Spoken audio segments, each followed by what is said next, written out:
And it's really delightful. I think that type of person deserves to be made fun of. I love that. You are. Listen, it's a real thing when you're parodying in the way they're not spicy to you at all. Those are not spicy to me at all? They are not the worst thing. I had Carolina Reaper popcorn yesterday, and it was so spicy that I screamed. I put it in my mouth, and I put it into my mouth, and I went, ah, like that. And we're gonna see the clip for that right now. Blam. It's important to see what comedians are ridiculing. I don't think all comedy is ridicule, but very important parts of it are. Will Ferrell, as in his oeuvre, in his body of work, is from Irvine, California, and hates the pomposity of mediocre middle American suburban men. And his life is, I drive a Dodge Stratus. When he does that, the reason you're laughing isn't that that's something that someone couldn't say, it's that something in his performance lets you know to detest that kind of person. In the CEO videos I did, the nakedly hateful corporate oligarch who is trying to connect with the masses is something I detest. It's why Elon Musk, in addition to having killed hundreds of thousands of people by his destruction of USAID, and he is one of the world's great villains, is also a bad father and a bad man. He is, in every sphere of human activity, is one of the worst people that's ever lived. Unrelated, Vivian Wilson fucking rocks. She's great. Cool. Very, very fucking cool. Delightful, and what to have a personality that good coming from having to interact with someone that horrific. Shout out to Vivian. But the thing I wanted to say is you see in certain improvisers' moves, they're in a delightful way the kinds of things that they're making fun of. And I think I've seen you do that move a couple times, and it lets me know that you think there is something worth mocking there, and it's really delightful because I love that perspective of yours. Is that wrong? Am I wrong? No, it's definitely right. I think good. Like it comes from this. It's because it was the thing I had just said. I think that, and you said that you like analyzing comedy, and you're academic. So this is the kind of joke analysis that I like to do and had to do as a teacher for a very long time. Yeah, definitely. Where you're not ever allowed to go, it's just funny. You have to go, well, if it was funny, here's why, and if it wasn't funny, here's why. Well, it's the rule of like, it's kind of the one thing you're not supposed to say first off, is like when you're like, name this thing, it's sort of like is the one thing that would be off the table to name it as the thing that you just said would be sort of like the basic rule there. But also I think it falls under a category, which is my favorite type of character to play, which is like somebody that thinks they're high status, that has gotten the thing that they want, but not in the way that they want it. And I think that all kind of falls, like that type of character, those kind of jokes fall into like that kind of worldview to me a little bit, where it's like, I'm excited, like that type of thing, but like a little lack of enthusiasm. Because again, life just didn't happen in the way you wanted it to. When you think of your go-to characters, what might be called stock characters, but I think that has a pejorative connotation I don't really agree with. For me, the rule-obsessed Daffy Duck who's being tormented on Game Changer, I love that character because I detest him so much, right? And he's a big part of me. It's not alien to me. It's a part, like my aspirational self is someone who is grounded in a love of other people and an understanding of the world such that he can't be bothered. And the other big part of my personality is the person that needs the rules to be followed and is bothered, but I know that that's philosophically wrong, so I want to make fun of it. Yeah. And who are your go-to characters in improv that you go, I can make fun of this because I empathize with it and I relate to it, and I have to make fun of it because I disagree with it?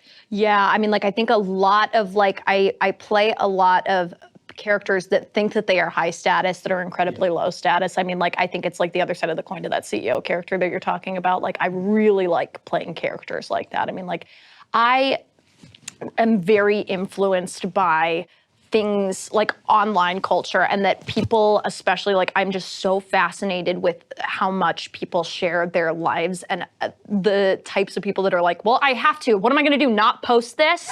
You know what I mean? Like, what? We're having a terrible time at Disney. What, I'm not gonna be honest with my followers that, like, you know, they downgraded our hotel room, so we're not viewing the pool anymore? I gotta let people know what's happening. People need to know that they're not alone. I fucking love that. And I think that you and I have a similar, because the character you play is a ridiculous straight man. It's a ridiculous, like you're there to you're setting up, you're guiding, you're doing a job as a GM to guide people through this structure and help set them up for success.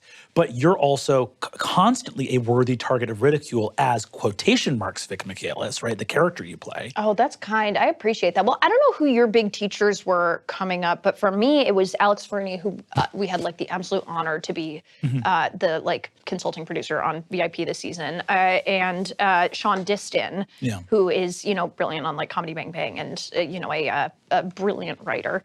And both of those teachers are really big on like voices of reason are full people with their own wants and their own quirks, but also, are hitting character, like when they're interacting with the unusual character, are having a day where it's not their time. It's not their weird thing that's getting set off. Yes. I mean, talking about like what I think is one of the greatest sitcoms of all time, which is 30 Rock, there is every character's point of view is so strong that they all effortlessly pivot from being the unusual character in a scene to framing the unusual behavior of another character. Yeah. Like Jenna, Tracy, Kenneth, Jack Donaghy, even Liz are all completely absurd, but their absurdity is so pinpointed that they are able to accurately point out why someone else is weird. Yeah. And what that does is it kind of creates a moment where you can have, as funny as we were talking about it before, you kind of can't have 5 punchlines in a row because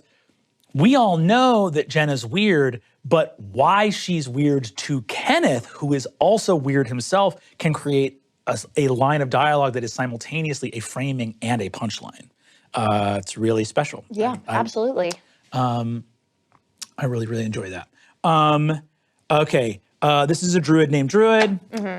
This is I'm gonna say this is a cleric. Okay, great. What's his name? What's his name? What's his name? Dr. Cleric. Love that. This is a warlock. Yep. Named Matt. Named Matt. Matt. Matt. M-A-T-T, like Matthew. Matt. But it goes by Matt. Goes by Matt.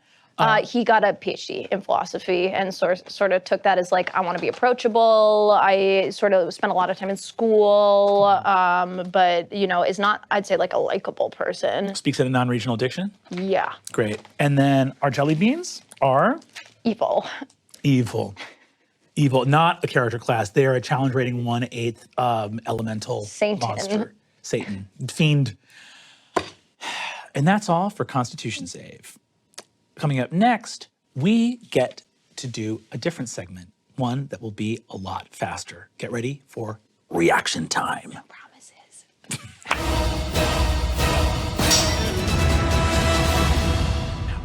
Folks, this is reaction time. This is the segment where we get down to the lightning round. Vic Michaelis is here. Vic, I have pairs of prompts perfectly proposed for our guest.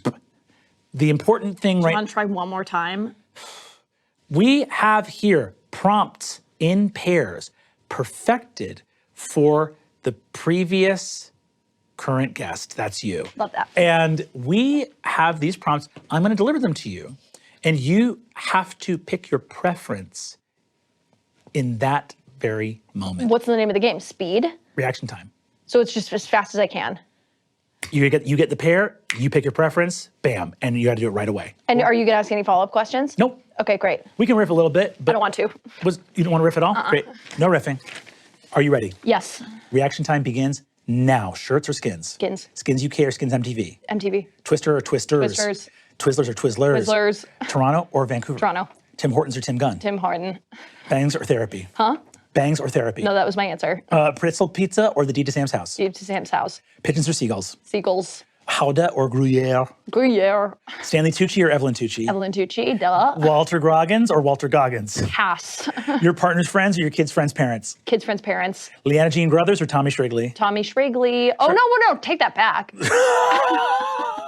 Leanna Jean Brothers? Yeah. Charlotte Excitement or Greg Excitement? Charlotte Excitement. We all love Izzy. That's reaction time.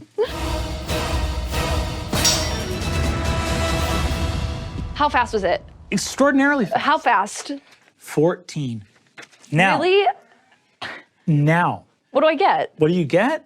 The satisfaction of a job well done. I don't want that. Then I can't. Come on, give me something. Find something. Okay, I'm gonna close my eyes. It can't be at the table. You have to go find something and give it to me as a gift. All right, wait right here. And I'm taking it home with me. You got it. I'll find something you can really take home with you. Okay, here we go. Ba-da-da. Hey guys, it's Vicky Kalis. This is Adventuring Academy, my show where I'm going to interview Brennan, and it's going to be kind of a surprise. He's not going to know that it's happening. I get a lot of questions for him and crimes that he has to answer for. So he's going to come on back here. He's going to hand me something, and that'll decide whether or not he goes to prison. Great. Gonna step over the wires. I love this. So this is sort of like a classic thing that I do with all my guests, where I hide something around the studio and then they have to find it and bring it to me, sort of like a homing. Oh, you do not go to jail. This is perfect. Great. I love this. So, Brennan, I'm going to treasure this forever. I'm so glad. Thank you. It's loaded up with a bunch of apps that help you design characters. The password for this isn't my password. What would the password be on this one? Can I take a look? Great. Nope. Nope. Nope. iPad unavailable. Try again in 1 minute. Should we Okay. wait? Yeah, let's wait. Okay, great.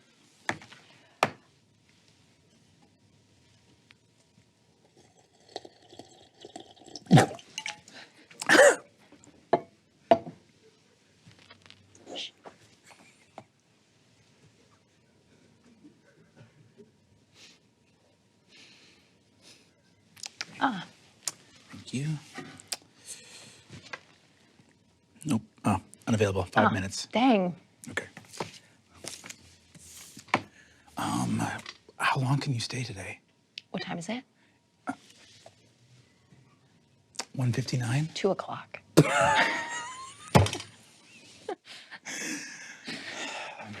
Folks, our next segment is our last. There is coffee all over this Everywhere, table. All over everywhere. It's absolutely soaking. All of my office at home smells so profoundly of coffee. It's crazy because I spill a lot.